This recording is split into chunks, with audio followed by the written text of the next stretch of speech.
Are you feeling overwhelmed by hormonal changes? If you're a woman, you're not alone. With over 1,000 hormone disruptors in our environment, it's no wonder things can feel out of balance. On top of that, natural changes like PMS, menopause, and other life stages can leave you feeling tired, irritable, and trapped in a constant battle with your body. But here's the good news. You don't have to suffer through it. Hormone Harmony by Happy Mammoth is here to help. This herbal formula fine-tunes your hormones, balancing estrogen, testosterone, and even stress hormones like cortisol, which can contribute to weight gain, racing thoughts, poor sleep, and more. With over 40,000 five-star reviews and a bottle selling every 24 seconds, the results speak for themselves. Ready to feel like yourself again? For a limited time, get 15% off your first order at happymammoth.com using code NEXTCHAPTER at checkout. Visit happymammoth.com today and get your old self back naturally. All you homeowners have unique needs. Some feel the need to leave up holiday decorations year-round. Others have the need to use their garage as practice space for their new metal band. And because each homeowner has unique needs, Geico helps you get the right coverage for your home and what's in it. That way, you get exactly what's right for you, even if your needs are unique. Get more with Geico. Coming up on episode 267 of Wheel Bearings, we've got the Jeep Wagoneer L, the 2024 Chevy Trax. Motional ties up with Uber, GM Energy is formed, and we get stuck in the Ford Bronco Raptor. All that and more coming up next. Hey everybody, we're in the process of lining up some new sponsors for the show, and we need a little bit of information about who listens to the show. So if you've got a couple of minutes to spare, if you can go to survey.wheelbearings.media and answer a few questions, that would really help us out. Thanks.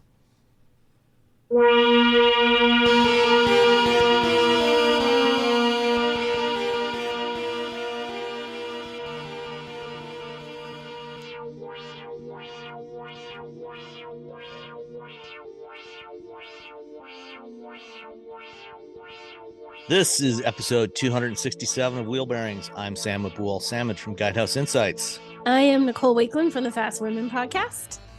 And I am Roberto Baldwin from, let's say, Engadget this week. All right. And as things worked out with our schedules, we're actually recording this one only 2 days after we recorded the last one, but yes, you won't hear it for several more days yet because of upcoming embargoes, and all three of us are doing a bunch of travel. So we've got limited stuff to talk about as far as what we drove, but I'm going to start with the Ford Bronco Raptor, which I've had for the last several days. Was that what was that? It's a raptor. It's just woken up. It's a raptor, and I made little raptor hands. He did make nice little raptor hands that went with that, guys. He did make the visual to go with a little roar. So the Bronco Raptor is a Bronco, but more. Bigger engine, 3-liter twin turbo V6. I think it's about 450 horsepower. And it's 10 inches wider. The suspension's all different from the standard Bronco for a lot of extra track and to accommodate standard 37-inch beadlock wheels that come from the factory and bigger fenders and everything. And it looks like a Bronco on steroids. And you know, in most ways, it's very impressive. But if you're interested in fuel economy, this is not the vehicle for you. Not impressive. I mean, at the regular Raptor, you're like, what's the fuel economy? Whoa, let's slow down. Look at the tire on the back. Yeah. Isn't that cool? When it was first, a couple hours after it was first delivered, I had to take it to go to a lunch meeting in Birmingham, Michigan, which is about an hour away from me here.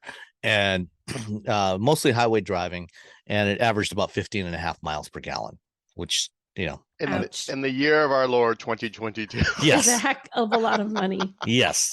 But you know, the ride quality was surprisingly good given how high up this thing sits and how big tires and everything it has on it.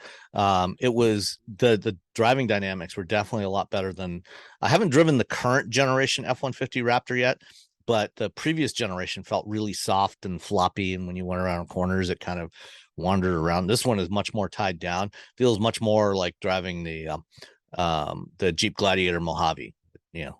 So kind of it's clearly targeted more for, you know, high speed desert running than necessarily driving on off-road trails. But that said, there are some ORV parks, some off-road vehicle parks here in Michigan.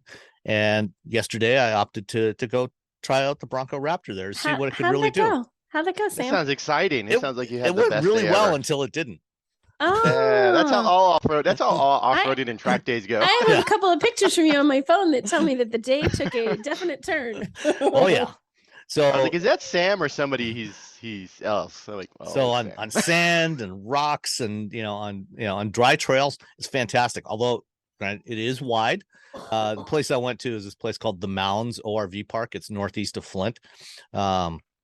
And some the trails that have been cut through this park, it's like several hundred acres of park and forest, it's all forest. And the trails are mostly have been naturally cut over the years by the people that go there.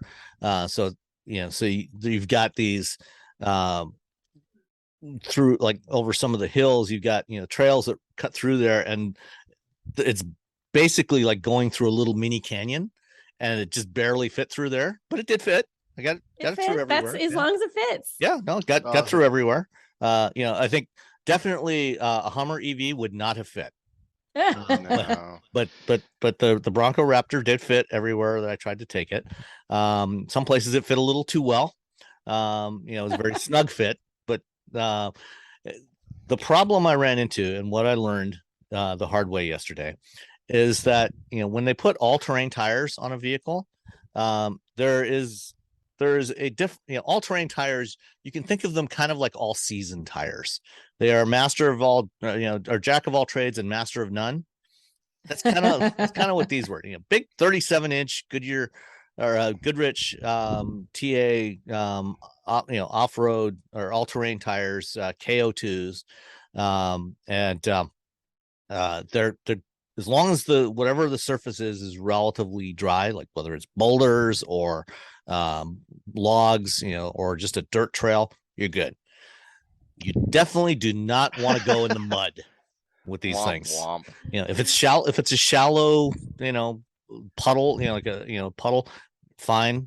But in when it gets muddy, these tires are not good. I mean, like really, really not good. They basically you get in, and if it's like a sticky mud, they're good for the mud if the mud is trying to trap people. Oh well, yes, and that's what it did. It just got in there, and it would just sit there and spin all four tires. Like if you could have seen this picture, Sam says, "Hey, look," and it's like him crawling over rocks. I'm like, "That's awesome." He's like, "Things not so good now." And it's like him stuck in the mud in the next picture. I'm like, "Ooh, what's gone wrong here?" Something's gone sideways. Oh yes, and it definitely went sideways. It got into the mud, and I mean the Raptor, I think its fording depth is like 30 or 32 inches, something like that. So I mean it has no problem with water as long as the surface underneath the water is comparatively solid. But as soon as those tires start to bite into the mud, they just stick. And this was like, I think it was a very clay soil underneath there. So I mean when I got out, it's almost like a silt. Yes, and when I got out, to survey the situation and then go for assistance, I stepped into this mud and just sunk down almost to my knees. Oh my god! In the muck. Was underneath. It just you? Who was with you? Or was it just you? Me. Oh my god! There were other people in the park. There's less embarrassment when you're by yourself. You're just like, but when you're with someone, you're I'm a professional car driver guy. There was a bunch of other people using the park. It was mostly like people on dirt bikes and ATVs and stuff, but there were a couple other SUVs. And fortunately, I met this really nice older couple with like a late '80s XJ Cherokee, which clearly we were chatting, and they live like 15 minutes from there, and they go there all the time, and they were clearly prepared for what was there, because the tires on their Cherokee were like these big like tractor tires with the big ridges, and in fact he was telling me the tires he's got are actually non-directional, so the the tread on Oh, each so there's no side. groove. There's no like groove you can build. It's Right. So regardless of whether the tire is going forward or back, it can get some grip in there. And if you're going to go anywhere where there's mud with a Bronco Raptor, you definitely want tires something like that. And fortunately they had a winch on there, and I got out. I trekked back to the parking area, and I was going to call for a tow truck to help me out. And they came along, and I asked them, hey, can I pay you, to help winch me out of the mud? And they said, yeah, sure, no problem. Come on, hop in, let's go. And they were really nice, and didn't ask for anything. But I just wanted to give them a shout out. So thank you very much for your help. Thank you, nice people who saved Sam. We needed him today. We appreciate it. Yeah. I mean, you could still podcast from the truck. I mean, you had Wi-Fi, you had a connection. Barely. Where are It's you? day 3 in the Raptor. Not Day great. 3 in the Raptor, stuck in the mud, down to one cheese stick and a box of crackers.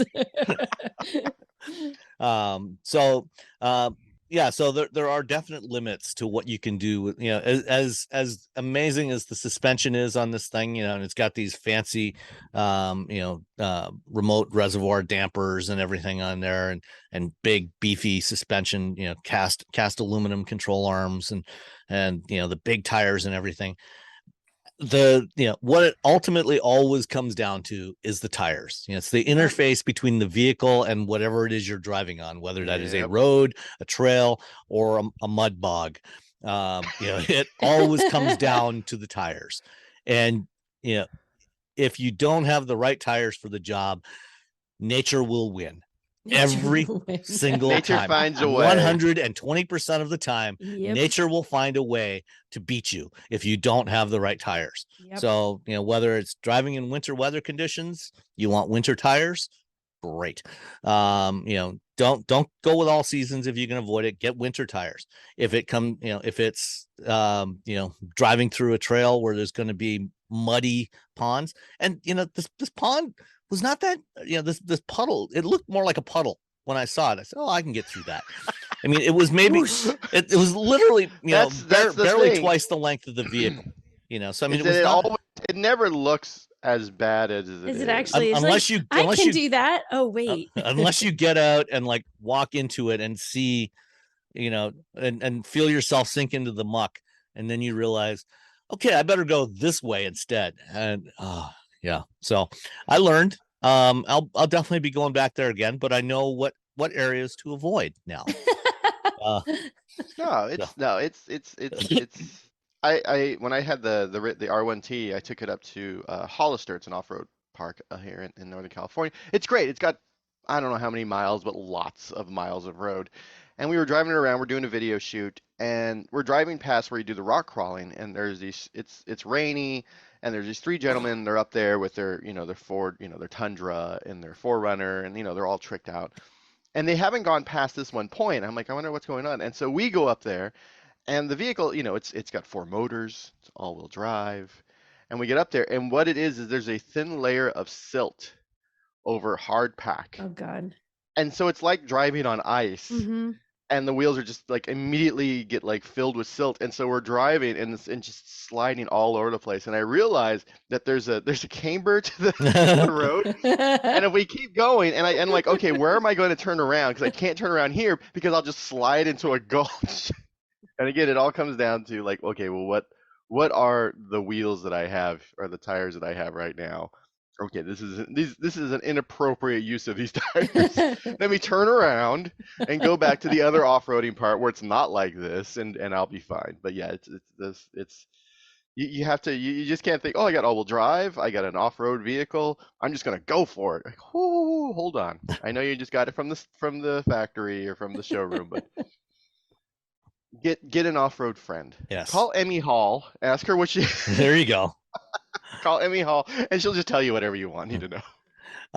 Some things I really did appreciate about the Bronco, and this is not exclusive to the Raptor, is when you're in off-road modes, it can keep the cameras on at speeds up to about 20 miles an hour. Whereas, when you're on road, the Federal Motor Vehicle Safety Standards require the cameras to shut off at about 4 or 5 miles an hour. And so for off-roading, you have the front camera and you have the surround view cameras, and you can get multiple views, which, especially when you're on your own, and you're going through these, if you don't have a spotter and you're going through these tight spaces, to be able to see what's down in front, especially you're going over a hump and you don't know what's on the other side. Having that camera that can show you, oh, that's what's over there. I think I'm going to back up and go the other way instead. That is really, really helpful. And the various goat modes that they have, the off-road and the rock crawl and so on, are also really helpful on this thing. One thing that I noticed, especially after I got into the Jeep with that couple, that I did find a little bit annoying, and this is not a complaint exclusive to the Bronco, but because the Bronco doesn't have a manual shift between 4 high and 4 low like you do in a lot of older vehicles. In fact, even modern Jeeps, like the Wrangler does have that. It's an electronic shift, so you've got that knob on the console. Oh yeah. And so you've got to stop, put it in neutral, and then press the 4 low button to get it into 4 low. And then you've got to wait. It takes a little while before it executes all this stuff. Yeah. Whereas with a manual system, you still have to stop, when you shift from 4 high to 4 low. But the guy was shifting between 4 high and 4 low much more quickly than I could with the Bronco. So you have momentum. So it's like when you get stuck, like a lot of times you want to like either rock or bounce the vehicle to sort of get it out. And that's where I'm like, every time when we don't get manual transmissions for off-roading, like you can't really do that sort of rocking thing. That rock back and forth. Yeah, it's hard you can't do that rock back and forth that we used to do as kids. When you get like cars that were definitely not made to go off-road, but we would get them out. That didn't stop us. That didn't stop us because we had manual transmissions. You could rock it, you can cram it in the high, you can cram it in the low real quick. And we probably broke a lot of transmissions. Possibly. Maybe one or two details. It was the 80s and early 90s. No, there were no rules. So the Bronco Raptor starts at like 73,400, something like that. Mine was about $79,400. Oh my God. And let's have the destination charge guess. It's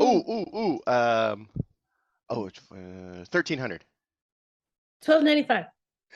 Robbie gets it again. $1,595. Yes. Dang it! Really? $1,595. Oh, even when I went under, he's so sneaky. You gotta go under, Robbie. That's the rule. I did. I went $1,295. You got under too. You didn't. I was under too. Yeah. I didn't think it would be that much. I probably should have known better. Yeah. So a nearly $80,000 SUV. And if you're gonna take it anywhere, and granted, probably 95% of the people that buy these will never actually go off-roading with it. Which is some nice light off-roading. Yeah, it'll be a gravel driveway, things like There'll that. There'll be a dirt road in their future somewhere. Yeah. But they're probably never going to take it to a place like the mountains. But if you are going to take it somewhere like that, or somewhere where there's mud or deep slushy snow, because same thing, I've had the same thing happen before in slushy snow. These all-terrain tires, not good in those conditions. They're great on dry stuff. Running across the desert, across the Mojave, no problem at all. Doing the Baja 1000, not a problem at all. But if you get into the muddy stuff or slushy or snow stuff, you're gonna be in trouble unless you get some very different tires. Water always wins. Yes, that's true. It does. That is, that's where you think the Grand Canyon came from. Yeah, water always wins. One other complaint I do have about this, it's got the spare tires mounted on the tailgate, and then you've got like this little gooseneck thing with the center rear brake lamp that comes up over the top of that. When you're in the driver's seat, that basically blocks about 3/4 of the view out the rear window. So Ford really should put a digital camera mirror system in the Bronco Raptor. For $80,000, go ahead and do that. So you can see what's behind you. Do that. Yeah. Also those things need, what is it, a diop? What's the thing where you can change the focus on your camera? like your DSLR. Oh, I know what you're talking about, but I Oh. have no idea what it's called. The focal length or the No, there's just so your eyes, like, so oh if you for have like if you're focusing. farsighted, Yeah. for focusing, yeah, I think those things need to be on those rear view camera things. I Because don't as I get know that older, you can actually Yeah. do that though, because Oh, you're not gotta looking at be. a reflection. I know if you're you just looking at a if you camera, just but you change gotta, the focus of it, it's just going to be blurred all the time. no, there's got to be a way to do that. Yeah. There's got to be somebody who can Because figure that with out. a reflection, I've you're asked actually a focusing few on what's people. behind you rather than the Yeah, that so surface. you have infinity focus when you're looking Yeah. at reflection, when you're looking Yeah. at the thing. So you should be able, because the same thing, if I look in my camera, like I can adjust it so Right. it's like out of focus for regular people. But as I get older and I Yeah. ended up taking some medication once that like messed up my eyes for the rest of my life. So like my nearsightedness, if I get tired, I Yep. can't see very well. Yeah, they need that, because more and more people are, the population's getting older. Yep. We have fewer young people than we have old people, and for the old like myself, that would, eventually it's going to be worse, because you get old and your eyes just like, forget it. Give up. But They're done. even though the rear brake light thing is blocking your view, it does give you another view though, because when you look at it, when you see it in the mirror, you can see the word Raptor debossed on the plastic, and when you open up the tailgate, you look at it, you see it's actually a mirror image of it, so that when you see it in the mirror, that's you cool. see it That's the right cool. way. That's cool. I mean, I'd rather actually see what's Never behind mind. me. Whatever. You know But if you never can't mind. see what's behind you, cool little logo is That's a great alternative. My friend had a 68 Mustang Fastback. I think it was a 68. I feel like if it was 69, we would have been giggling about it the entire time. It had the high beam, low beam signal was a little Mustang, and when you made it high beam, it like would turn red, and so Oh, there'd be a really? little horse. Oh, that's and the cool. little horse would light up, and I was like, "This is the coolest thing I've ever seen in any car." It didn't matter anything. The car was a piece of. It looked great, but it wasn't a great car. It broke down all the time. It was an old. It was. Yeah. I had a Honda Civic at the time, so they were like, "We're all taking your car because our cool-looking car broke down again." But that was like, I was like, "Oh, I got to figure out how to do that in my Honda with the little Honda symbol."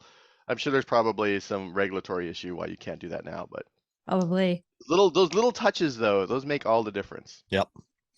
All right. Smartphones have gotten way more expensive over the past decade, and all it takes is one impact on a hard floor to make you wish you had spent a few bucks to put a case on it.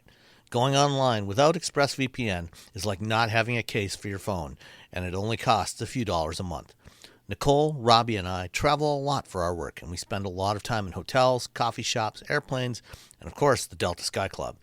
Connecting to the Wi-Fi in any public places with shared Wi-Fi puts your data at risk because bad actors could be intercepting what you send and using it to steal from you. It only takes some cheap hardware to intercept Wi-Fi data, and even a smart preteen can do it. Hackers can make up to $1,000 per victim selling personal information on the dark web. ExpressVPN stops the bad guys by creating a secure, encrypted tunnel between your device and the internet. ExpressVPN uses state-of-the-art encryption that would take a supercomputer up to 1 billion years to crack. I have ExpressVPN on all my devices, including a MacBook Pro, Windows laptops and desktops, and Android and iOS phones and laptops, or tablets. When I want to be secure, I just launch the app, click once to connect, and my data is secure. As I said, I travel a lot for my work, and I have to connect to countless public Wi-Fi networks in many countries. I have ExpressVPN on all my connected devices so that whoever else is on the same network can't see any of my data. That's important because I often have to check banks, credit card accounts, and transmit client data that might be sensitive, as well as filing articles on news that might be under embargo. ExpressVPN protects all of it, and I've been paying for my own account for years. Secure your online data today by visiting expressvpn.com/wheelbearings. That's expressvpn.com/wheelbearings, and you can get an extra 4 months for free. expressvpn.com/wheelbearings. All you homeowners have unique needs. Some feel the need to leave up holiday decorations year-round. Others have the need to use their garage as practice space for their new metal band. And because each homeowner has unique needs, Geico helps you get the right coverage for your home and what's in it. That way, you get exactly what's right for you, even if your needs are unique. Get more with Geico. Did you know you can support Wheel Bearings directly? Head to patreon.com/wheelbearingsmedia and you can become a patron today. Your contributions will help fund the platforms and tools we use to bring the podcast to you. And exclusives and improvements are already on the way thanks to your generosity. So if you want to be part of an automotive podcast like no other, head to patreon.com/wheelbearingsmedia. We've updated the Wheel Bearings merch store, and now there's a whole bunch of new choices, new colors, new styles, t-shirts, sweatshirts, hoodies, hats, mugs, travel mugs, stickers, aprons, tote bags, you name it. You can get your Wheel Bearings merch at shop.wheelbearings.media. Go check it out. That's shop.wheelbearings.media. Nicole. Yes. Your turn. My turn. Okay, so I'm going to talk about some woohoo, and I sound terrible because I have a cold. So let's see how much I cough through this. But so last week I was in Nashville and I drove the Nissan Ariya. See, already it's out. Forget it. Too much cold meds. So I drove the Ariya, which is their new EV. Now it's been around actually, like I think the first drives of this really. Did you do this, Robbie, in Spain? I did. I went to Spain. Yeah. And I flew all the way to Spain. Right. And it wasn't ready for like public roads. Uh-huh. So what they did is they set up a track in Spain. And we weren't doing like we weren't doing laps at the track. What they did is they set up little scenarios on the track. Like this is what it would be like if you were at a stoplight. Oh my and this is like a chicane. And this is a roundabout. And this is a mountain road. And so you would be driving and then like there'd be all these cones set up and little like signs and everything. And then you do the little thing like you were driving around. Oh, and it was raining like crazy, like half the time. But it's not like driving on a road, right? Obviously, but it was a nice. It was like a little appetizer. Well, we got the main course. I drove that track like 30 times. I feel like because I'm already here in Spain. I'm not going to drive it once and be like, oh, it's good enough. Nope, I'm just going to keep going. Well, we had a nice lengthy drive outside Nashville. We just did the front wheel drive. There is an all wheel drive version of it, but it's coming later, so they didn't have that. And there's also long range and short range batteries. There is a trim lineup that I find redonkulously confusing. Like it's like Engage and then Engage E-Force. And then there's the Engage Plus E-Force, which is it's 7, 8, however many fingers Robbie's holding up. Eight. And the names is like, they don't, the all-wheel drive ones are called the E-Force ones. And I want to make that its own trim. Like, no, that just means it's the same thing. They just added all-wheel drive. And the Plus means it's longer. It's like, I find it confusing. Yeah. So trim lineup hated, but the car I really liked. I thought it drove really nicely. It's kind of upscale for a Nissan. Like I felt like it was a really nice interior. The interior is so nice. Yeah, and it's not like Nissan has bad interiors, but they don't have particularly like stunning interiors, I guess. Yeah. And this one felt to me like it was better than a typical Nissan. Like they stepped up their game. So I really give them a lot of credit for that. There's a couple features that I really, really, really, really liked. So the center console, there's a button on the side of it and it slides forward and it slides backwards. Did you play with that, Robbie? A little bit, yeah. Hyundai does that too on the Ioniq 5. You can slide the console love it. See a little slide for, but then there's another button. So if you look under the dashboard, it looks very plain. Like you don't see any like glove box or anything. But if you push again on a different button on the center console, there's this little drawer that pops open and comes out from like the center of the dashboard. Whoop, and it has a little lid. Oh yeah. Yeah, and you can push the lid back, and there's a decent amount of storage in there. Like you can stick a good amount of stuff in, and you can open it or close it as far or as little as you want. So if you just want it open a little bit, if you want it fully open, and they said like when it stopped, that little drawer cover that goes on top of it, there's this little cover you just push back with your hand. You could use it as a table. So say you're sitting there and you're stopped and you're having your McDonald's lunch on the go or whatever, you have like a little table surface there, which is kind of nice. Put your filet of fish on it. Put your filet of fish on there, or your McRib if you're insane. Or maybe some crumble cookies. Or crumble cookies. I feel like, I should do it like sizing like golf clubs in a thing. I feel like you could only How many crumble cookies? How many crumble cookies? I feel like this could hold perhaps 3 crumble cookies, not quite 4, but you'd have to have like 1 on towards the front and like 2 towards the back, like a little triangle. You could probably fit 3 crumble cookies We need onto a new this unit train. of measurement beyond. That's my unit of measurement now. For golf clubs. There we go. How many The golf crumble club's cookies? unit of measurement, because it does. I'm like, I don't know, I don't golf, but I know, there and must they're be, there has to be enough people who golf that automakers keep telling us this, and I'm like, how many people What would golf? be a better, you what would be know a who better golfs? thing than golf clubs? Automaker executives. But what would be our standard? Like, okay, if we weren't going to do golf clubs, what would you do I instead? do my inflatable paddleboard. Inflatable okay. I I think like paddleboard, and if it rolling fits in of there.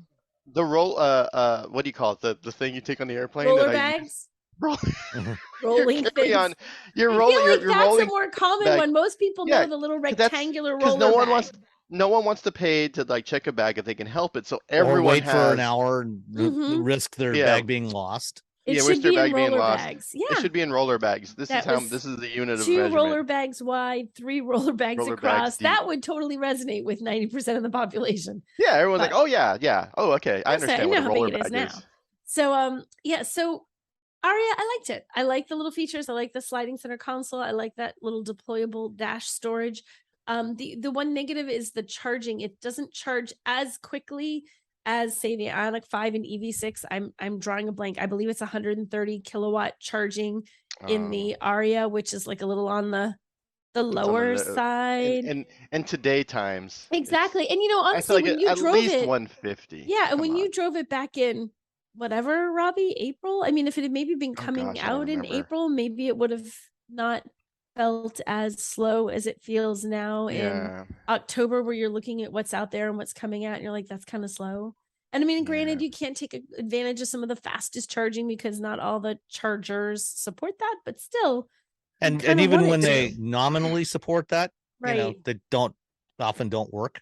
So Right. Yeah. So, So because so if you get like 200 and you get to a 350 and you're getting like 170, you're like, all right, this is cool. That's fine. right. Yeah. But if you got like 140 and you're at a 150 and you're getting like 110 or you're getting like 70, you're like, oh. right. And the most you can ever get is 130 on this. So, I mean, you might not even get that.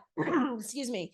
You might only get, like you said, 70, but the most you can ever get is 130. So I think that's probably the biggest drawback, that and the fact, and this is the case with like, I think every new EV that's out there, the reservations are full for this. You can't currently reserve one. You might get lucky and find one that's not spoken for on a dealer's lot. Maybe, kind of. when are they actually going to start delivering these?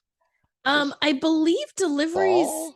are starting late relatively soon. I don't have that in front of me, Sam. I'm sorry, I didn't write that down. But I know the front wheel drive ones are definitely like, those are coming first. If you're looking for all wheel drive, better make sure that your old car holds on for just a little bit longer, because that one's going to be a bit out there. But I feel like the front wheel drives are coming pretty soon.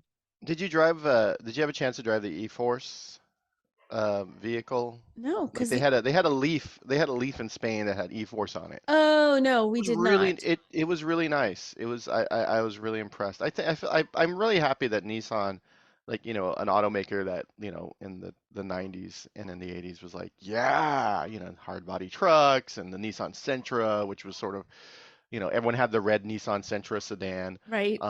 You know, that was a big deal. And then the last like 10, 15 years, not so much, but you know, they have the Kicks, they have the Z, they have the Ariya.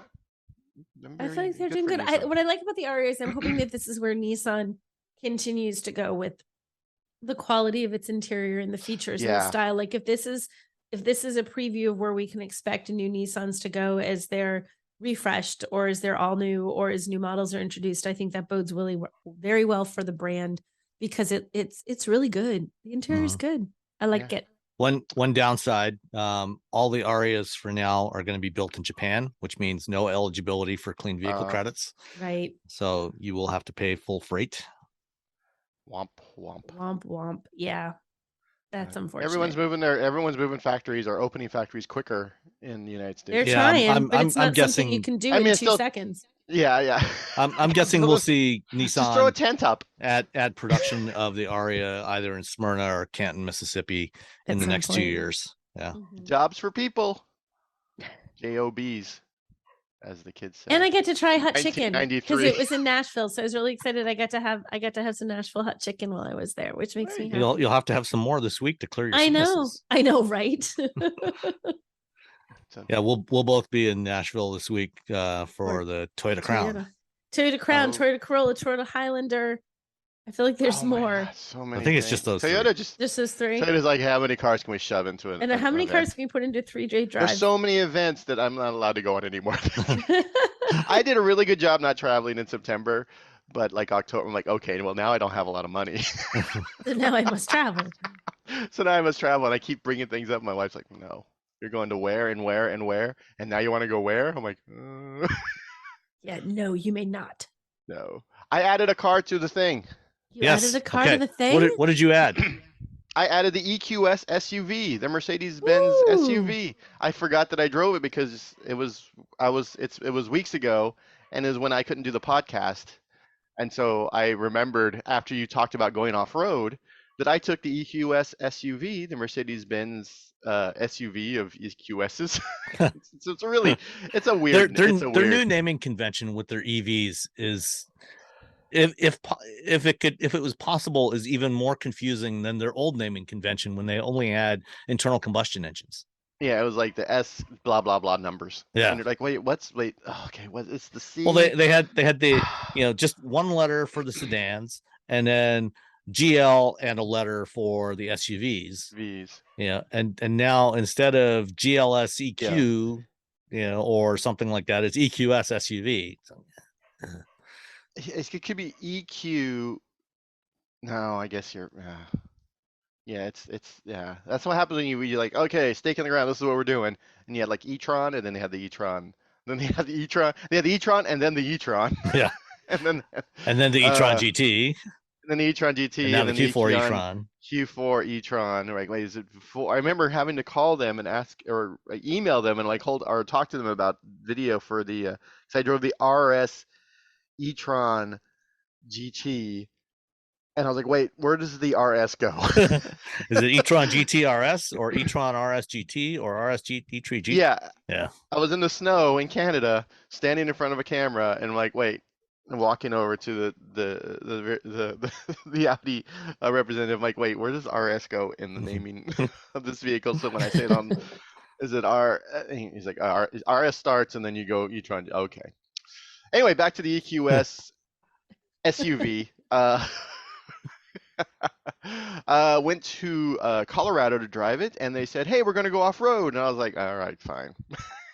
And so I anticipated the Palisade off-road adventure, where we went on. It was mostly just, a nice dirt road. Just a little we dirt drove road. Around. There was a puppy we saw. We did see puppy. He was so cute. We all saw that puppy, and it was a nice little drive. We're like, all right. And then I drove it around wherever we were at. North Carolina? Yeah. It was a Carolina. I'm going with North Carolina. Okay. Yeah, I'm gonna say it was North Carolina. We drove around North Carolina. Delightful rain. It also was raining like crazy when I was there. And so that's what I anticipated with the EQS SUV. Yes. Which is, if you're looking for, if you like the EQS, you're gonna like the EQS SUV because I think the design language looks better on an SUV than it does on a sedan. I feel the sedan I think people are like, it looks like a Camry. I think that sort of making it a little taller and wider, that sort of bubbly look that they're using for the EQs looks nicer on an SUV. Whether or not you think that's true or not is up to you. It still has the standard 10 degrees of rear steering, which in a big vehicle. I drove the EQS, the regular sedan, around for a week, and after that week, I've determined that every large vehicle needs rear steering. It's a game changer. Like, oh my gosh, like you could do, it's great, and it's great in the SUV. It's wonderful. And then we're like, hey, we're going off-roading, and I drove all the way up to the middle of nowhere, and then we did proper off-rolling, like wheels in the air. Wow. Like we had to do like super tight turns. Like we had a person in the vehicle with us to make sure we didn't get stuck in a mud bog at any point. Unlike it was Sam, raining. Again, it was raining. I don't know what the deal is with me and rain. I wish I could bring it back to California. I drove the 450 Plus, the 450 4MATIC, and the 580 4MATIC. And they started at $104,000 for the 450 Plus, which is sort of the rear-wheel drive. And then the 4MATIC is 107, and then the 580 is $126,000. That's the starting price. And I'm just going to say, just get the middle one, 450 4MATIC. You're going to be fine. it drives really well. It still feels like a Mercedes. It does actual proper off-roading. Again, wheels in the air, and that rear wheel steering was so great because there was this really tight turn, and the gentleman that was with me, the co-driver, who was like, "Okay, everyone thinks you're not being able to make it. You can make it." He's like, "Just wait till you turn and then turn here." And I was like, "Oh, okay, whatever." And then when we got to it, when I actually saw what we had to do, I'm like, "Oh, I don't think we're gonna make it," and we made it. Well, It this was this so is the thing tight. about media drives. They have gone through every Oh, they've inch done the whole thing. of Yeah. that off-road route. They know if it's going to make it or not. If they Mhm. tell you it's going to make it, it's going to make it. But then they which tell you which it's going to make it, but like sometimes it feels like It does. They don't your make it. margin of error is very small, and you're like, should my tire decide to slip 1/2 inch on this rock, smack, I'm going to hit a rock. Like there's a lot of that. Where that's why there's someone else in the car. But they also make sure that if there are puddles, visible puddles, that if there's any risk of it getting stuck, they are not going to take you down that trail. They're going to take you somewhere else. They tend to take you places where they feel they're pretty certain you're going to get out of it. Right. Yeah, it's quite different from, doing this on your own in the real world after you've bought the vehicle.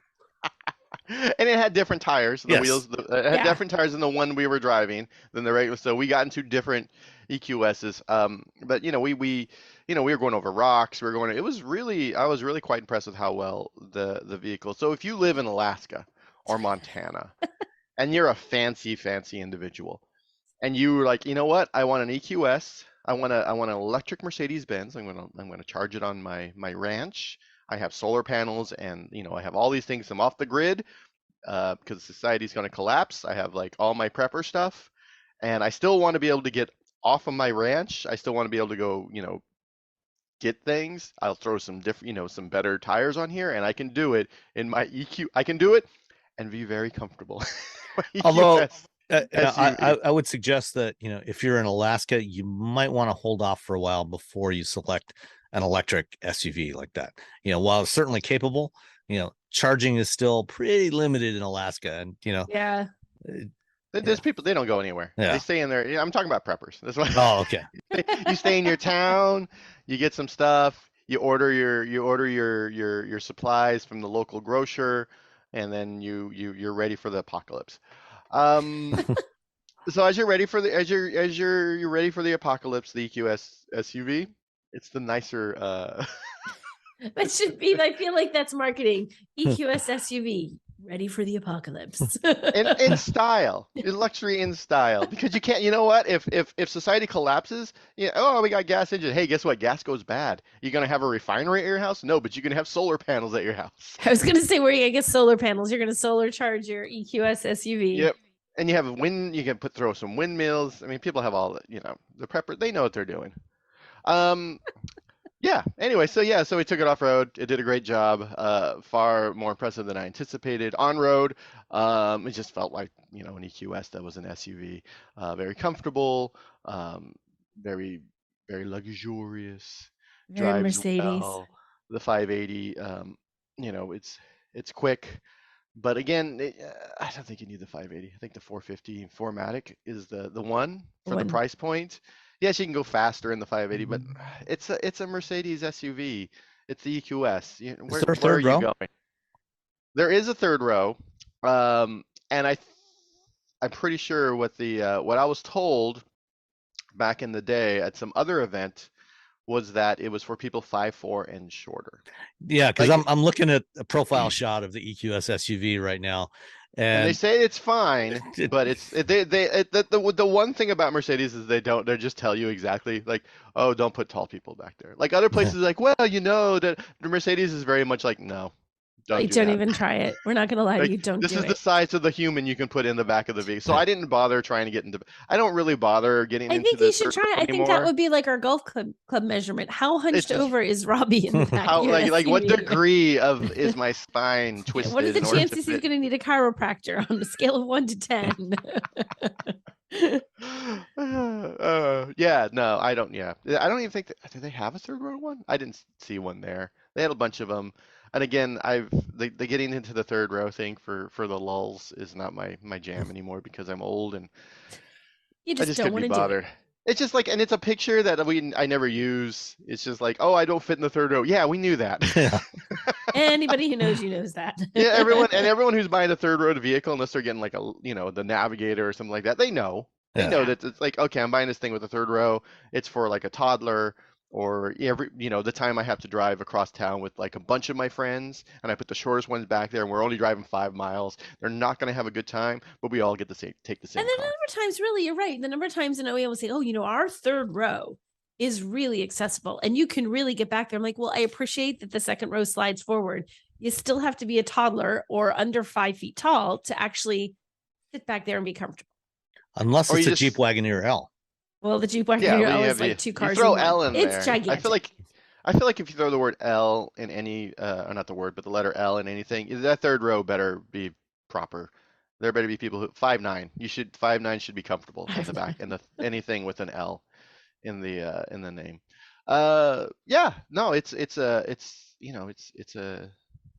goes off road. I'm really looking forward to the G-Wagon, the electric G-Wagon when that shows up, because that's going to be for real off road, which no one will do, like a regular G-Wagon. No one takes a G-Wagon off road. Do they do that? When they do G-Wagons, you get to test those out off road? I've like only driven a G-Wagon for about 30 seconds. I've never driven a G-Wagon. Every time I tell Mercedes-Benz that, they're like, "What are you talking about? Why haven't you?" I'm like, "Well, it just hasn't come up." They're like, "We're going to get one in the fleet," and then it hasn't shown up yet. We had one. They're for like, the "We swear Rambo. we're going to get you one." Yeah, they keep telling me they're going to get me one. I just haven't got. I need to get into one just for the sake of the electric G-Wagons coming at some point. We had one up here for the Ragtop Ramble over the summer, and I drove it like halfway to like for a couple hours or so. I'm like, this is fantastic. I had a very short drive in it. I had the most beautiful headrest of magic situation. They were the most comfy. Did they have the puffy headrest? Oh, they were super puffy. It was like, I don't like the puffy headrest. Oh, I liked it. It was beautiful. You're wrong, Robbie. It was the most wonderful thing. No, but that was in my neck is wrong, apparently. It's because you're a giant.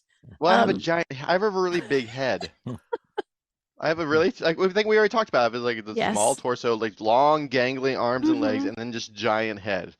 Well, I loved it. I thought that the pillowy if you were to draw a stick figure of Robbie, you would just have like a point with like 2 arms, 2 legs coming out, and a head on the giant top. Head. No torso.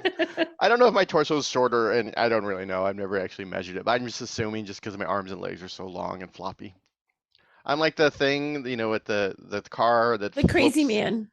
The crazy man, the dancing crazy man. That's what my arms are. They're just flopping around. Well, as an example, I don't know if either of you know Jim McCraw, veteran auto writer. He's semi-retired these days, but back in 2008 when BMW launched the original X6, we were both on that program, and the two of us got into the back seat of the X6. And Jim is like 6'3", 6'4". He's about your height, Robbie. And I'm 5'10", 5'11".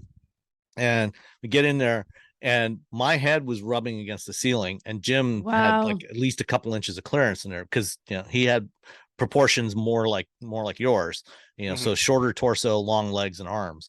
So it was just, that's a good example of how different people's bodies are and why you should always, before you buy something, especially if you're going to spend big bucks on it, but before you buy, at least, ideally you want to drive it, but at the very least sit in it and make sure you actually fit and get in and out a few times and make sure you're not going to be knocking your head or your knees or anything in ways that are going to really irritate you after a week of ownership. And I add to that, if you're a parent that has kids and you're looking at any SUV or minivan or sedan or whatever, take the car seats to the dealership with you. And if they're like, oh, your car seats are icky, we don't want it in the car, don't buy the car. Find a way to put the car seats in, see what it's like, put your kids in them, make sure that your kids, make sure it works. You'd be surprised sometimes how once you get the car home, it's like, this is murder trying to get a car seat in here. This doesn't fit the way I thought. This doesn't work the way I thought. The door, like the rear door, if it doesn't open enough, if it doesn't open enough for like a regular person, you're like, oh, this is fine, I can still get in and out. But if you're trying to get a kid in and out of there, and like the door, if the entry is narrow, and you're trying to wedge yourself in there and put the kids in, and parents, seriously, if you got a probably diaper bag, you've got all this stuff. It's not easy to wrangle a toddler into a car, and I say that as someone who hasn't had a toddler in many years. But I have traumatizing memories of trying to squish them in. Make sure you can get your kids in the car. Get in the car. Sit in the car, dang it. All right. Well, I already mentioned another big SUV that Nicole Yes. and I drove Uh-huh. recently. Let's talk about that next. Okay. The Jeep Wagoneer L. And we went to Montana to drive this thing in Bozeman.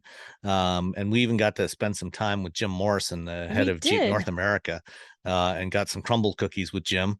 It's the first time he'd ever been to Crumble, and that man has a sweet tooth. I don't know how this has eluded him all these years, but well, I mean, it was your idea to hijack him, and it was. and Mrs. Morrison was there because they were there for their wedding anniversary the week before, and she Aw. really appreciated that Jim came back. He came back With a little late, cookies. but Yes. came back with a bunch of cookies, and she was Yes. very appreciative of that. So what did you think of the Wagoneer L? You know, I feel like the Wagoneer and the Grand Wagoneer in general are for a very specific audience. You know, that over the top luxury car. They're huge. They're big. They have all the features. There's something very grand about them. The L makes it Hence the even name. bigger.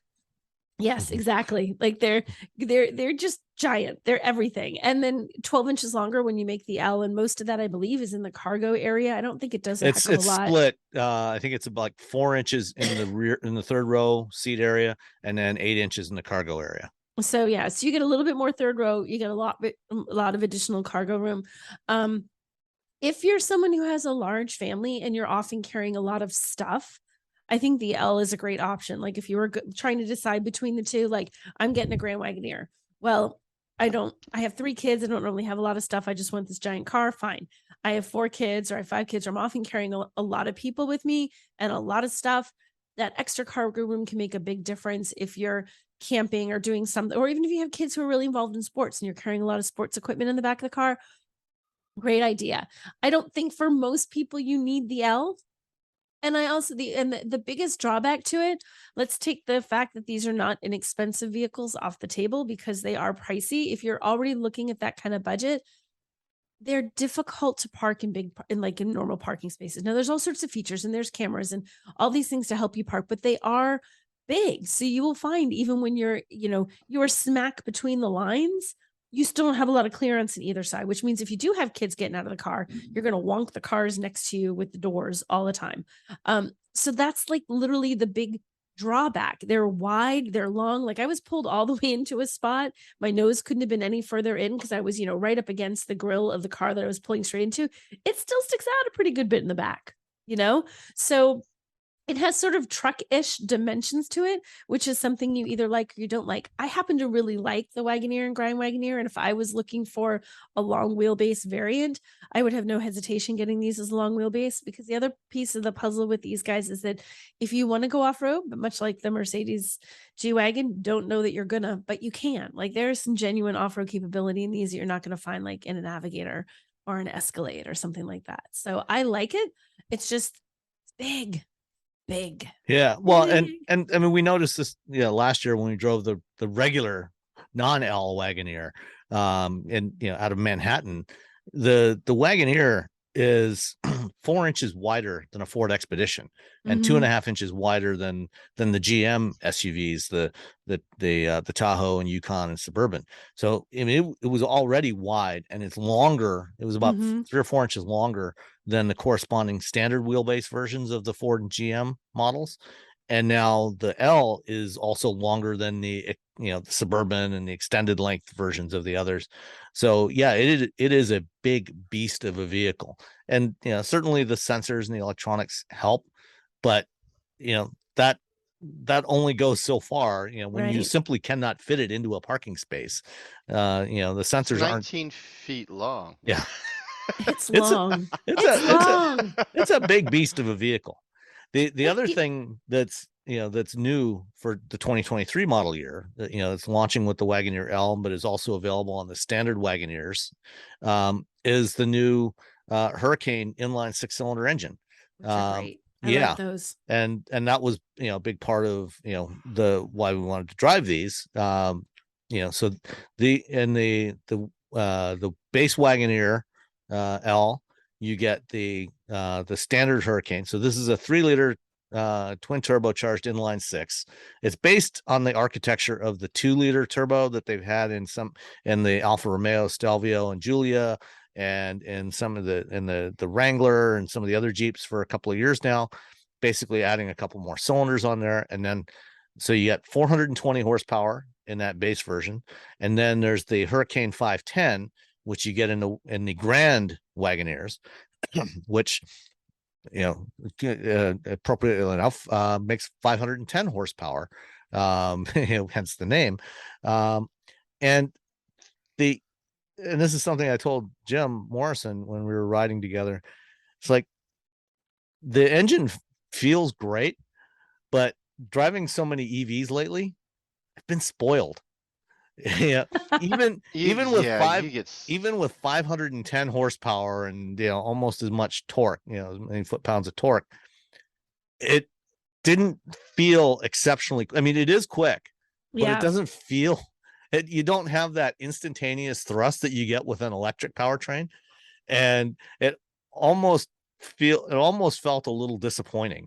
Well, I would have to agree with you, Sam. Like this, if you're comparing this to other gas engines, if you try and take your head out of the EV engine thing, or the EV motors, the electric vehicles, it's great. But the more we drive electrics, and like having been in an EV, I'm driving that GV60 for the last week, driving that for a week and seeing how just it's so responsive. You hit the gas and you hit the accelerator and you go. I mean, you just go. There's no hesitation. It is such strong acceleration. It's not like there's a performance focus specifically in this car, but man, does it perform. Then you go to these really powerful gas engines and suddenly they don't feel like they felt 2 years ago. Yeah. And it's something that I think if you haven't driven an EV or spent some time in an EV, you're probably not going to notice. But as EVs are becoming a bigger and bigger thing, these really powerful engines that are gas suddenly don't feel like they did. But like that said, comparing this to gas, I think it's good. As soon as you compare it to an EV, then things kind of go sideways. Yeah, absolutely. Having driven, the Lightning, the F-150 Lightning, and the Hummer, which is even, at least wider and heavier than the Wagoneer, you really notice that difference in the perceived performance of it. So it's going to be really interesting in a couple of years when Jeep does launch an electric version of the Wagoneer to see what that feels like. I can't wait to drive that. Yeah, I gotta say, I can't wait to start driving some fully EV Jeeps. That'll be cool. That'll be a neat thing to see. But this thing is surprisingly quiet, very little wind noise. Road noise was really even as we were riding along on a gravel road for several miles, as with Jim, and recording that interview as we're going along. You were driving, the amount of road noise that came through was surprisingly muted. So it was, it's a very impressive vehicle. Right, it's a nice, smooth, quiet ride. Nice, responsive engine. You get the extra room. I mean, I think I think for the person who wants that, it's for who wants a responsive vehicle and you want the L, if you want all that extra space, go for it. It's a narrow range of people who want that. But for those looking for it, I like this. I think it's a good option. I love that. And I just love that you can get this big beast of a vehicle and it does have that capability, not so much that I think I'd be off-roading in something this big. But if I did have something like this, it would be really nice to think like the next Blizzard that we have, I'm not going to be stuck. Like, in this great big heavy beast of a vehicle, you can probably still get through that giant snowbank at the end of your driveway and get out if you need to get out. I like that. All right. We did, as I said, record an interview with Jim Morrison, head of Jeep North America. And I'm going to drop that in here. So have a listen. It's about 23 minutes or so. And then we'll be right back to finish a couple other stories and answer some questions. The Wagoneer is a sub-brand for Jeep. How do you kind of see that playing out? I mean, the way I've kind of interpreted it, and correct me if I'm wrong, is kind of like, you've got Land Rover and they've got Range Rover, which is pretty cool. To be out of the marketplace really, over 30 years since we've been selling in this segment.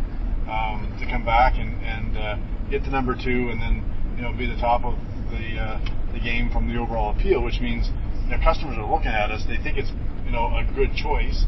I would argue that everybody's looking for the best choice, and to be on top, it's pretty cool. So I think once we get the chips flowing a little bit better and a kind of normal supply of these things available for our customers, I think we'll be able to continue to grow. Do you see that getting better? Is the supply issue seem to be easing, or is it still a little bit of a battle? Oh boy, I thought it was going to get easier.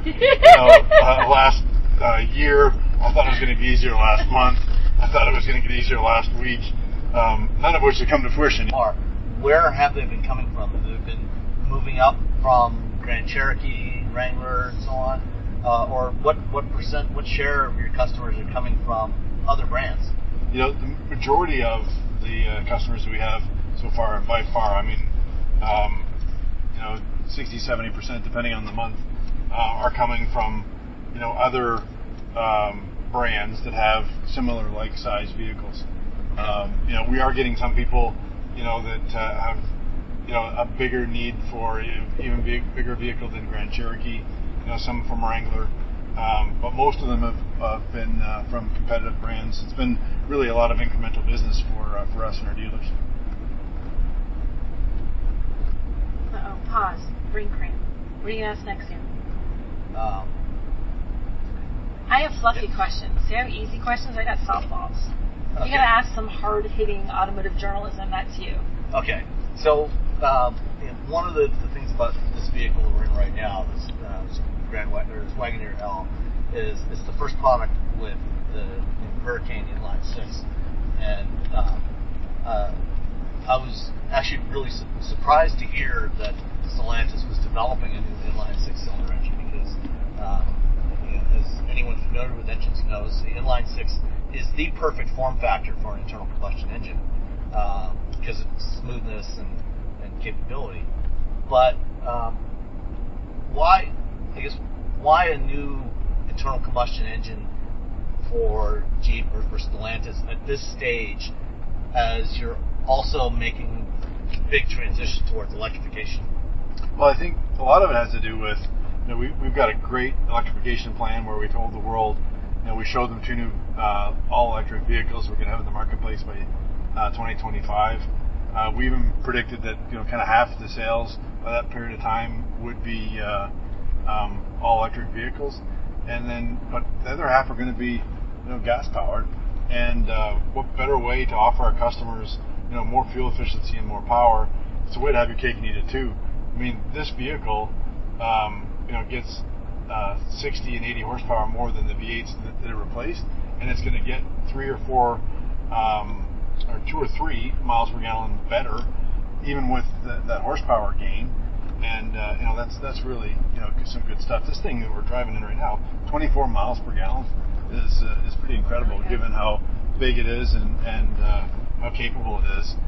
These things will also tow 10,000 pounds, so it's a great combination of more efficiency at the same time giving our customers what they want, which is more power and all the capability they expect.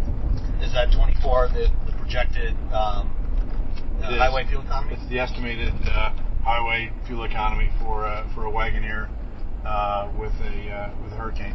Okay.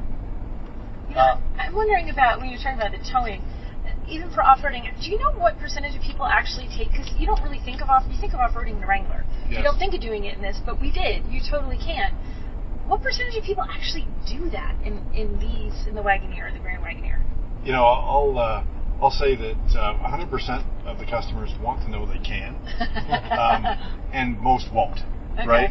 Some will do what we just did, which was go up to the top of that hill, check on the cows. Now we actually went through a bit of a river, and that was kind of cool too.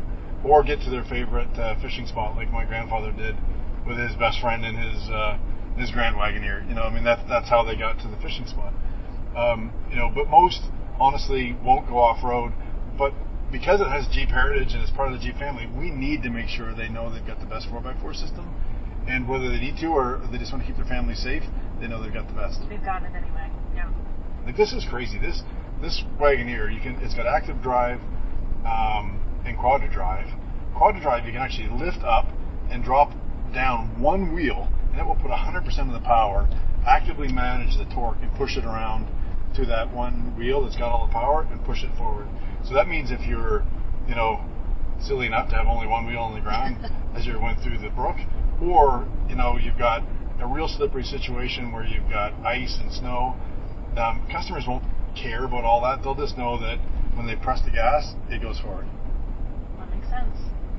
You mentioned 10,000 pound towing capability with this SUV, and what we've seen from the electric trucks that are on the market today, they can also, at least 2 of the 3 pickups, can also tow 10,000 pounds. But what they can't do is tow 10,000 pounds for a very long distance. And do you think that the ability to tow long distances, at least for now, is still going to be a driver for customers to choose a gas or maybe a plug-in hybrid at some point as an alternative to an electric version of this? You're absolutely right, Sam. People buy these vehicles, versus a smaller vehicle like a Grand Cherokee or a Wrangler, because they need lots of space for their people and their stuff, and it'll either have, full of kids, going to a soccer tournament, or, full of hockey gear and stuff. If you're a goalie parent, you got one of these things. But if that's why they're buying these things. They often have, big trailers, horse trailers, trailers for their toys, and they don't want any compromise when it comes to that. And the people that are buying these, $60,000, $80,000, or $110,000, Wagoneers and Grand Wagoneers, they've got lots of choice. They don't want to give up what they're doing, because they've got to make a different choice with their powertrain. So we thought it really important to make sure that the new Hurricanes were able to still do the 10,000 pounds that the previous V8s were able to do, and as I think you saw today, it was able to do it with extra fun to spare. Yeah, it's going to be interesting to watch how the market develops over the next several years, especially for the people that do need this kind of capability. Yes, for sure. Sorry, we're playing with navigation. In the background, what you can't see is that I'm trying to follow navigation through this teeny little town. I'm about to miss my turn. I thought that's what you were saying. You wanted to make it go north. That's exactly what I was saying. You got it right in front of you, Okay, Nicole. we got it. Yes. In the cluster. Oh, I see, but I always look at the infotainment screen. I never use the cluster. I always use the infotainment screen for navigation. I just never look here. I know, you made it so it's that also in the HUD right in front of you. I have sunglasses on. It's a little hard to see the HUD. Or it's probably adjusted to the wrong height for you. So it was fine. Because it'll work even with polarized. It does, but it's brighter when you take them off now. It definitely is brighter. Like, I can see it, but it's a little bit brighter. No, I think it's adjusted for Sam, not for Nicole height. So, yeah. Sorry, Sam, I forgot your question. Oh, just, I think it's going to be fascinating to see how the market develops over the next 5-8 years, through the rest of this decade, as we start to get more and more battery electric versions, but also you're going to be introducing plug-in hybrid versions of most of your lineup over the next several years, and to see how that breaks down based on use cases for different customers. Those that need to tow maybe opt for a gas or a plug-in hybrid version, and those that don't necessarily need the long distance towing capability might go electric. Yeah, and I think a little bit of fun there too is what I said a couple of weeks ago in our 4xe day, which was we're going to have 500 miles combined range, with its electric variant that's coming out in a couple of years. So with a battery electric variant of this or a plug-in hybrid? We didn't say, but with an electrified variant. Yes, all we said was combined range. He clarifies, I'm not getting tripped up. We didn't tell you that. Nice try, Sam. Yeah, exactly. Yeah. He lulls you into this false sense, and he knew he was asking. Wait. Don't look back. Don't look back. Yeah. So combined range, we probably assume that's going to be a plug-in hybrid, and perhaps paired with this Hurricane engine. He says nothing. He's silent. Gotta go. Now remember when you said you're now over to Nicole. She's had her questions. Her questions were going to be fun. Sam's are getting harder. Sam's getting too hard. Too tough for you. And you were encouraging it too. That was the worst thing. And so that's what I do. I encourage bad behavior. It's my job. Yeah. What my fluff question would be was, as you're trying to take a sip of your drink, favorite interior? Because I have a favorite interior, the little themed interiors in the Grand Wagoneer. There's one I like the best. What's your favorite? It is definitely Tupelo. Tupelo. Which one is that? Is that the sort of honey-colored one? Yes. Okay. Yes. And I actually like it because that's I call it the Ferrari leather. Ferrari leather. Ferrari leather, yeah. Sort of a caramel color. That's leather. actually Okay. the exact Ferrari color that I got permission from the CEO of Ferrari to use. You did not, did you Yes, really? Yes. So it's the Ferrari color because you were just like, I like the color with it in my car. It was always my favorite color, and it's just cool to say Ferrari. Okay, no, that's really cool. Yeah. That's a good reason. Yeah. That was Sergio. That was Sergio. He was Yeah. the one who, yeah. Yeah, he was the CEO of Ferrari at the time. Yeah. And would you go Grand Wagoneer or Wagoneer? You're buying one for yourself to haul your horse trailer around. Yeah, you know what? That's tough. You have to pick one. On the spot, pick one. You The know, option there is to have that be a more performance-oriented. You know. Tim's done a great job. He's done a great job with with the Dodge brand and really defining that customer. And he's got some cool stuff coming for that new vehicle. When I heard Fratsonic exhaust system, it's like, okay. The name I Fratsonic. mean, that is, that's kind of out there, but I think it fits with the Dodge brand, especially with the kind of vehicles Dodge has been building over the last decade, to have something like that. And then when I actually heard it at the reveal, that was pretty cool. So, be curious to see what you guys do, what pieces of that you use for Jeep, and then for Recon. I guess, well, first of all, just expanding the Jeep, continuing to expand the Jeep brand. Jeep already has more nameplates than the other three North American brands combined. How big can Jeep get? Sky's the limit, because we keep listening to our customers, and our customers keep telling us what they want us to do with the Jeep brand. But what's really interesting is as we've stayed true to our form, which is build really good 4x4s, and identify with freedom, adventure, authenticity, and passion. More and more of America wants to do that. And before, when you take a look at, I would submit to you like good four-wheel drive systems. And you think back to the way we launched the Grand Cherokee, when I drove it up the Lions back, it was up 65 degrees.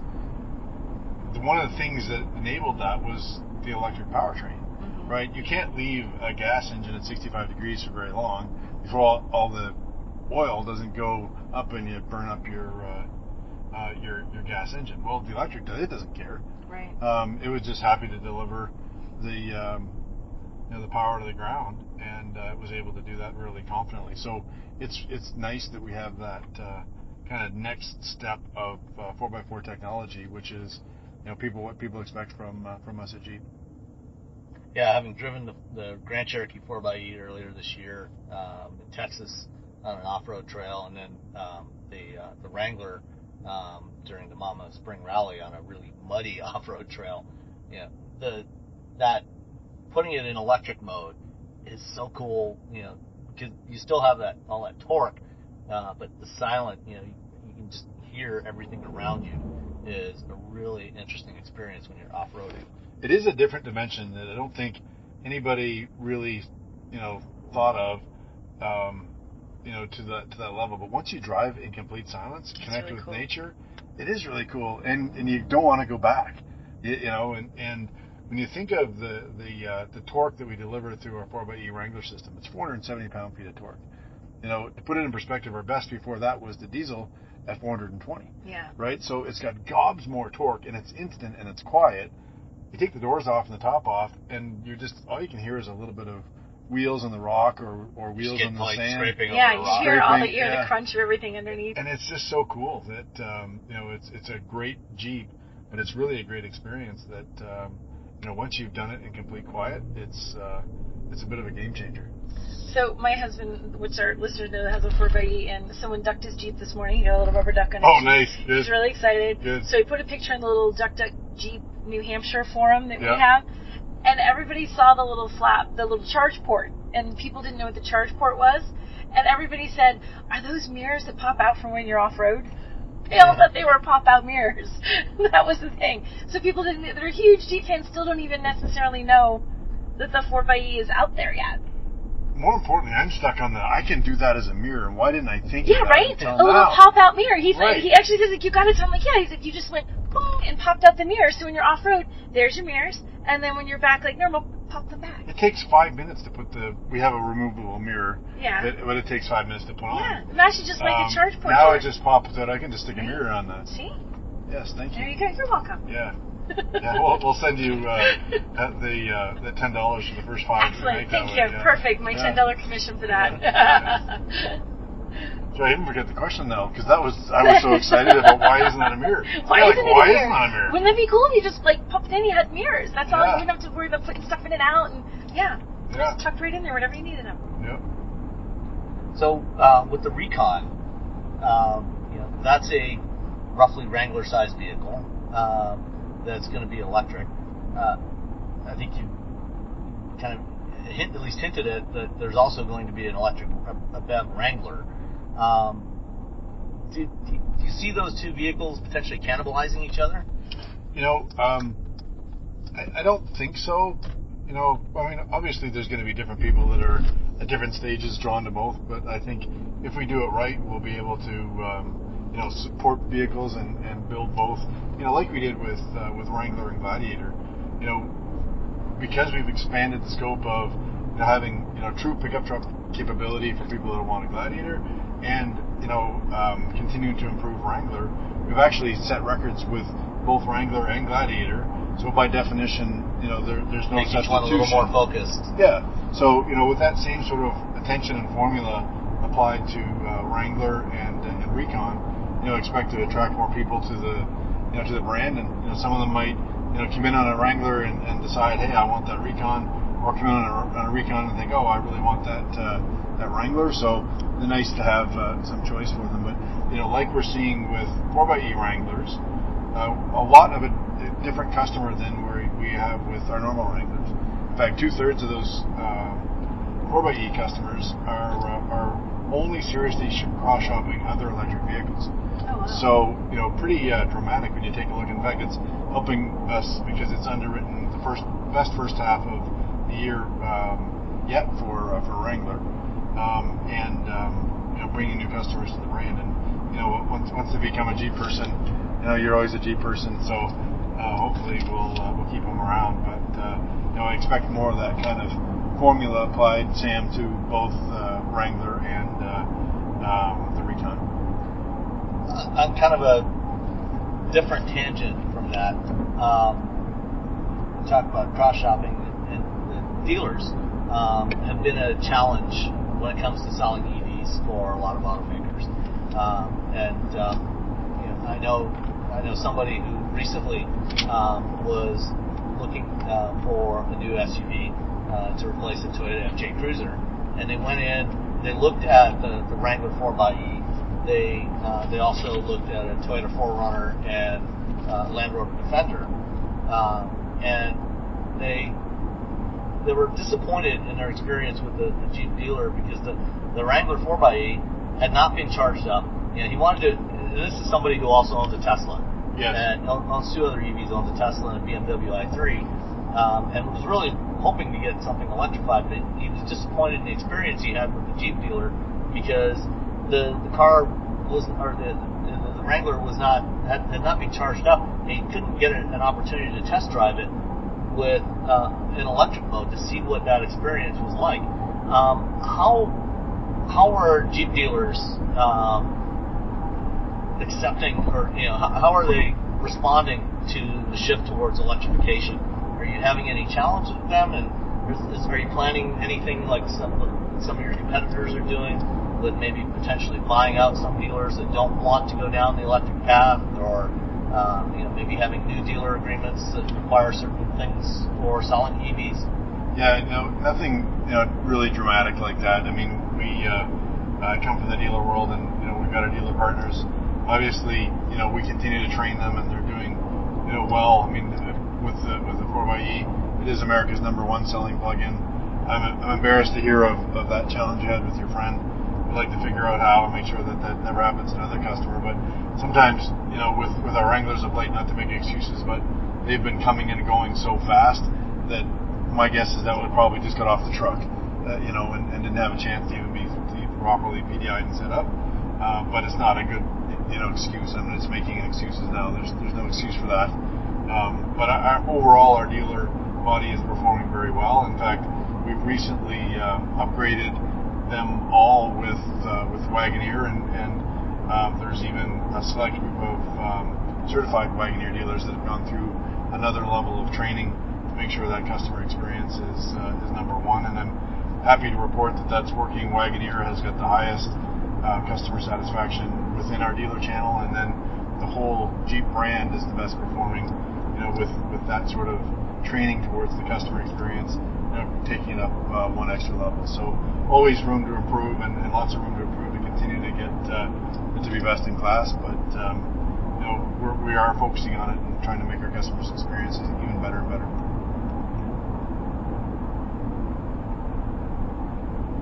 Nicole? No, I'm sorry. I'm focusing on the whole driving the car thing. Oh. So I'm occasionally putting a question in if I'm not looking at navigation. So I have no questions. I hit them with my really tough fluff questions. So, All right. yeah. I think, Is that it? yeah, I think that's all I've got. Okay.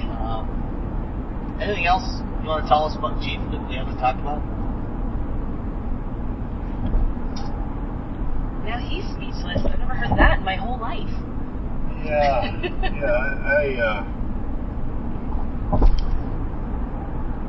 you got most of it. I'm trying to think of anything else would get me in trouble. So, That's it? yeah. That's all she wrote? All right. Okay. All right. That's Thank it. you, That's Jill. all we got. Okay. Appreciate it. Oh, it's fun. And, by the way, we did this at 80 miles an hour. Which is the speed limit here. In a so, Wagoneer. Yes. And interestingly enough, there is no wind noise in this thing, and there's no engine noise. And one of the things I'm really proud to report, the Hurricane in the Grand Wagoneer is 5 decibels quieter than our previous motor was. So it's pretty cool how quiet this thing is. And 5 decibels in an interior is a lot. So we're having this conversation. I wasn't even probably paying attention to the mic. I should have been. Yeah, it's literally sitting on the center console between Jim and I, and Sam is sitting in the back seat. So it's quiet enough in this car to record this sounding as good as it does. And Hurricane's going to be available in the standard Wagoneers too, not just the Allo, right? Correct. It's standard on the long wheelbase versions, and also available on the shorties. Yeah. Great. Thank you, Jim. Thank you. All right. We're back. Jim's a very cool guy. We like Jim a lot. Yes. And I mean, he's Canadian, so you expect He him has to be nice. It's like he's not allowed to not be nice. That's right. It's in the DNA. It's in the air and the DNA. All right. One more new vehicle for this week, which by the time this comes out, the embargo will have lifted, which is the 2024 Chevy Trax. The Trax has been GM's entry-level crossover for 8-9 years now. I think 2013 it came out. It's actually been around quite a while. And this is they did a mid-cycle refresh a few years back, but it's still basically the same as it was, which is kind of a short, stubby looking little crossover. It's not a bad vehicle. I mean, it was, relatively affordable, drove decently, but, nothing really special. And this new Trax is really different. What do you think? It's exactly what you expected. That's it's there's nothing surprising here. It's following the current their current design language. I think you said it's a little bit bigger, a little bit lower. Everyone is just actually a lot bigger. It's 11 inches longer than before. So it's a lot bigger. Yeah. But everyone is slowly transforming their small SUVs into hatchbacks and wagons, but they're still calling them like crossovers. They're like, we'll just keep doing the thing. but we're not going to say anything. We're going to keep the naming the same. But everything's turning back into a hatchback and a cross in a wagon. You can't call it a wagon. You can't call anything a wagon, Robbie. Don't do that. Americans won't buy it if you call it a wagon. Do not call it a wagon. Yeah. It's like 14 inch or 11 inches longer, and a couple inches wider, and 4 inches lower. The roof line is 4 inches lower than before. It still sits up fairly high, but the roof line is lower. But yeah, it's got a lot of the design language that you see on the Equinox EV, and the Blazer, the Trailblazer. It's actually bigger than the Trailblazer now. Is it really? Yeah, it is. It's like 3 or 4 inches longer than Trailblazer. But the Trailblazer is taller, and there's no all-wheel drive available on the new Equinox. It's only front-wheel drive. So this is, and the engine is, instead of the 1.4 liter turbo they had before, it's now 1.2 liter 3-cylinder. So the same base engine that's in the Trailblazer, 137 horsepower, 162 foot-pounds of torque, which should be plenty. I've driven that in the Trailblazer. It's a nice engine, and should do fine. So it'll have a lot more rear seat leg room than before, 3 inches of extra rear seat leg room compared to before. And it's also the cheapest Chevy. And in this age of inflation, it's actually the 2023 model, or 2024 is actually going to be $1,400 cheaper than the current Trax base price, $21,495 including delivery charge, which is pretty impressive. And then the most expensive variant, the Active, or the 2RS and the Active, are both $24,995 base price. So 5 trim levels, all under $25,000 to start. And this goes on sale in the spring. They're adding a bunch of driver assist features, as everybody's doing now.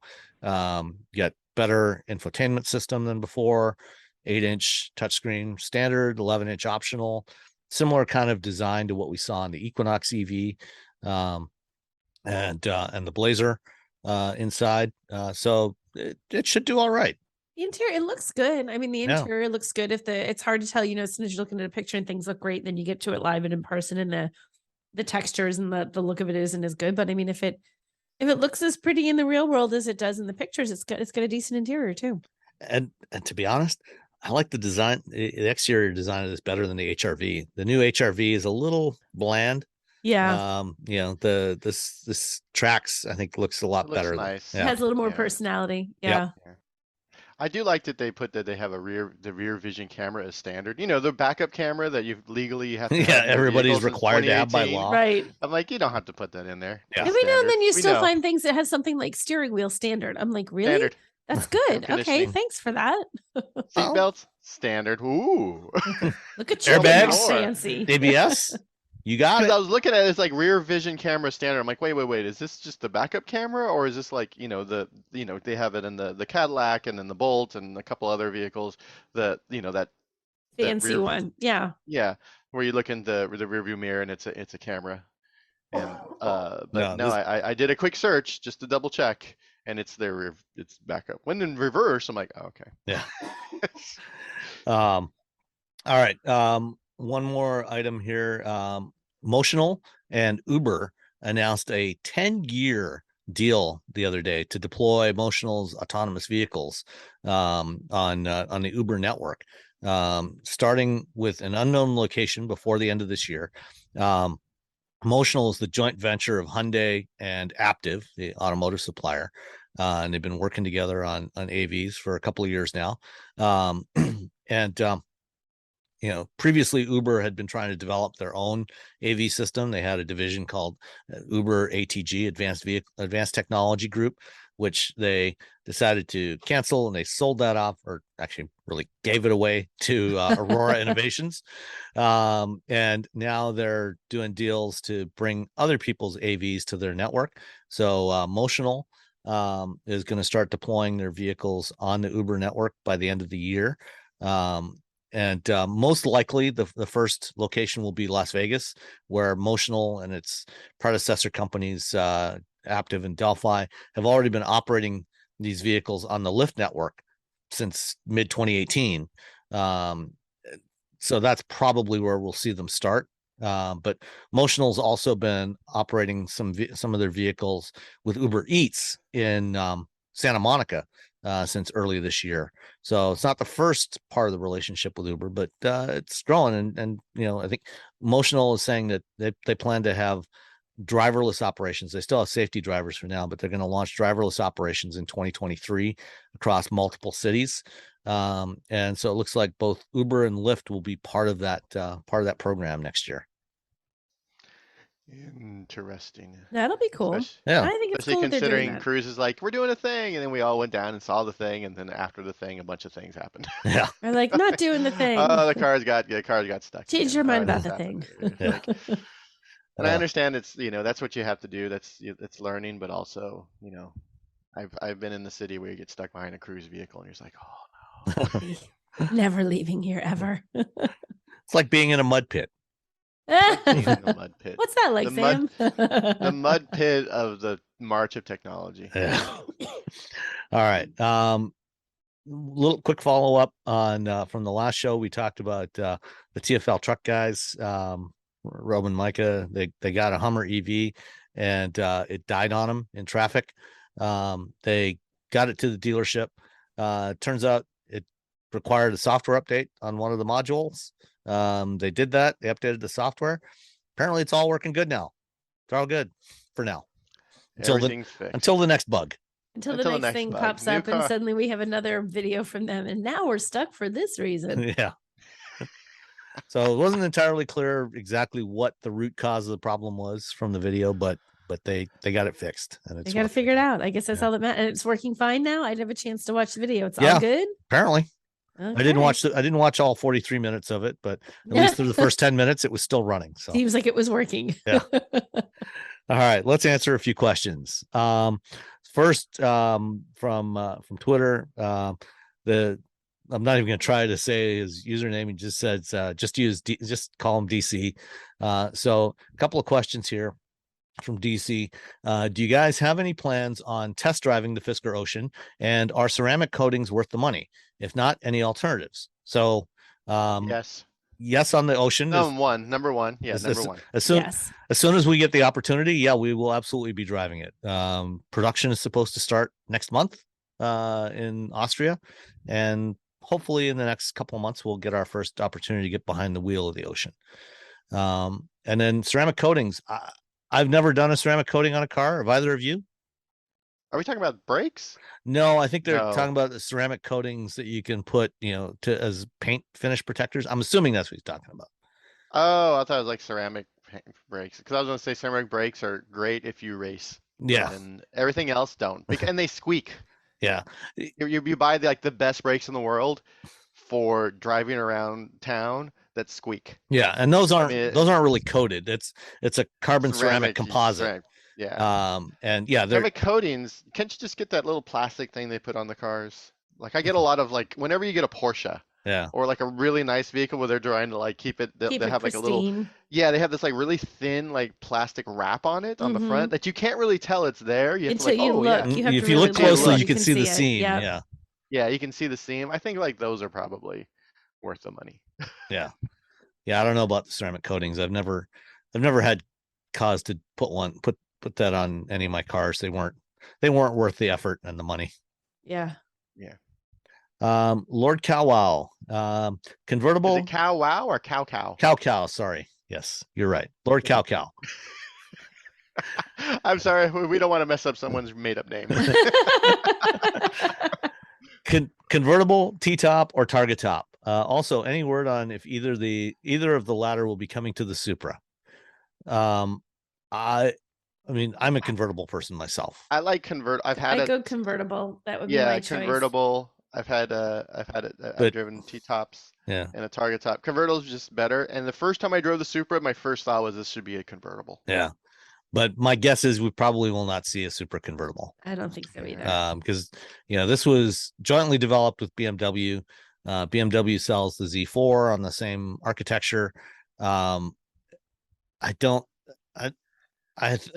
a hard time believing Toyota is gonna spend the money to engineer a convertible version of the Supra, given the relatively limited sales volumes. Yeah. They should make a T-top though, because they Or a Targa. Toyota They had a Targa on the 4th gen Supra back in the 90s. Well, that's true. Oh, that was a long time ago. T-tops would just 90s. feel like you can feel like Smokey and the Bandit and just. The thing about T-tops, you go back, especially in the 80s and 90s, when they had T-tops, they frequently leaked. So that was the 80s and 90s. I'm anti T-top because I had this boss once who had a car with a T-top and she was horrible. I hated that human. So now it's like I associate with him. Like, no, she had. I had one. a Del Sol, which was essentially a T-top without the T because it just had the and you slap. That was it more in. of a Targa, really. Yeah, it was more of a Targa. That's true. Yeah, but I wish it had a T. I mean, wait, isn't the Hummer a T-top? Wait, hold on. Yes, it is. I guess Hummer it EV is is a T-top, so we still T-tops are back, man. Yeah. We'll see if they do it The anymore. Hummer's got it. They're back. They're back. Wait, That's all what's it a takes. T-top? All right. Justin asked, "Are we to believe Elon?" Well, I think that the answer to your question is right in that Stop first right there. clause. Are we to believe Elon? No. Are we to believe Elon and expect Tesla to deliver the Tesla Semi to Pepsi on December 1st? Do we believe it will be just one truck or several? And if it actually does have the 500 miles of range, just how heavy are the batteries going to weigh? Oh my gosh, the weight of those batteries. So ginormous batteries. It will make the Hummer look like a lightweight little tiny thing.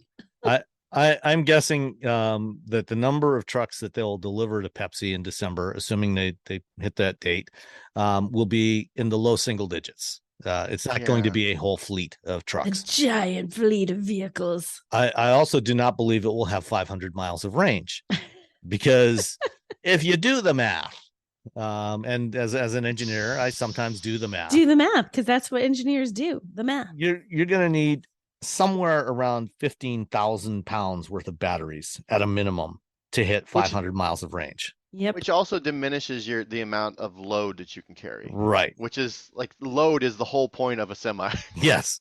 You get paid by how many pounds of freight you can carry. And they're limited in most states to 40 tons, 80,000 pounds. And if you're taking up 15,000 pounds just for the batteries, that doesn't work so well. It's like driving around. You've already just tossed a Hummer EV into your into your truck.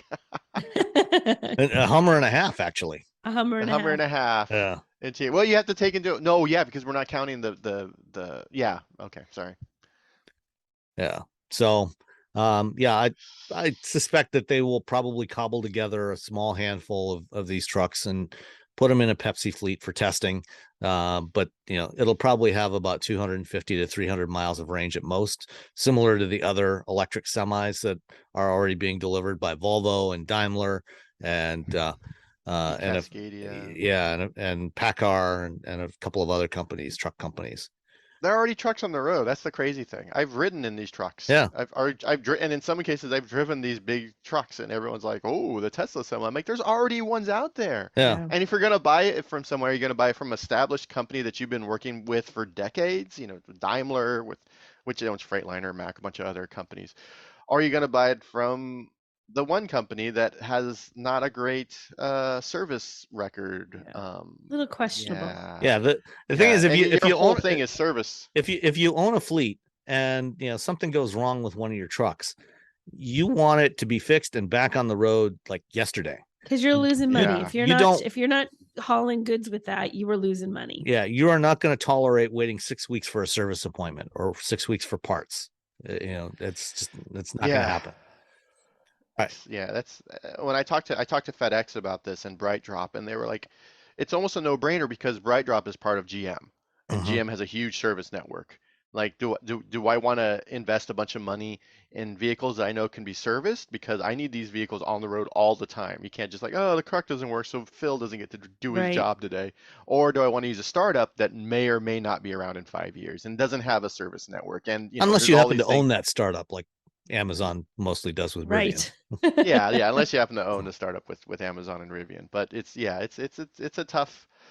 I mean, you want innovation, you want these startups, but at the same time, when you're looking at like especially fleets, that's the thing. They're not there to gamble. If they're not reliable enough, if the reliability isn't sort of guaranteed, and if the service isn't guaranteed, so if they aren't reliable, you can get them fixed. a business can't afford that. I mean, that'll just sink you if you can't get the goods that need to be shipped to wherever they need to be. Yep. Yeah, it's a tough sell on that end. All right, last one from UMass to UCR.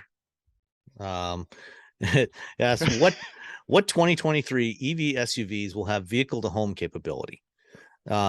So this is bidirectional charging capability, like what you've got with the Lightning right now, where the you can run your house off the battery in the vehicle.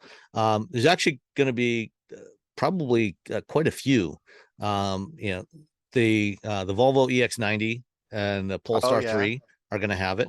Yeah. Did Nissan say anything about if they're going to include that in the Ariya? Because I don't remember them saying does. that. I don't want to say they don't. I don't remember that being a part of things, but I don't want to say no, Sam, because I don't know for sure. But the Leaf does, because Chatamo just supports it forever. Right. Yeah. And GM is going to be supporting this on EVs that have their high output 19.2 kilowatt onboard charger. That will actually be a bidirectional charger. And actually this week, GM is announcing the formation of another new business unit called GM Energy that is going to offer stationary storage batteries, so for both home and for commercial applications, so things like Tesla Powerwalls, and it'll also have fleet management stuff for managing fleet charging, but also you'll be able to manage your home charging and do things like set it up for automatic power backup if your power goes out, things like that. So that's part of a new business unit GM starting. ID Buzz. The ID Buzz is going to have it. Trying to think. Hyundai's they've got vehicle to load. It's pretty limited. It's like 1.9 kilowatts. I think they're holding off until they launch Hyundai Home, which is their whole like energy system. Yeah, I think so. I've been sort of hassling them about that for like a few months. So I'm trying to get right before it comes out, I'll probably have a nice feature about it. But until then. Yeah. And I think when the Ioniq 7 and the Kia EV9, they're bigger, they're 3-row SUVs. Yeah, I bet come they'll out do it later next year, early 24. They'll probably have bigger batteries and have higher output vehicle to home capability. Yeah. So there will be a bunch of options available. I think they're increasingly going to do it. I think it's just going to take a little bit of time to roll it out, but it's going to become the norm pretty quick. Yeah. That's one of there's a few reasons why I really like the ID Buzz. It's a van. I like vans. Put the dogs in it. We can go camping. You can do all these things. But I like the idea that it's probably not going to be the main vehicle we're driving every day. So while it's at home, it's just it's just a battery for my house. Yeah. So that's one of the selling points for me, is having a future EVs charging up at night or charging up with the sun, and then discharging when during peak hours, or discharging in the middle of the night, and just sort of saving some cash. Yep. All about saving cash. Saving the I'm a money. cheap man. All right. And with that, we'll call it a show and talk to you next time. Bye, everybody. Bye-bye. All you homeowners have unique needs. Some feel the need to paint their door a vibrant shade of blue. Others have the need to decorate their bathroom with fish, anchors, and other nautical items. And because each homeowner has unique needs, Geico helps you get the right coverage for your home and what's in it. That way, you get exactly what's right for you, even if your needs are unique. Get more with Geico.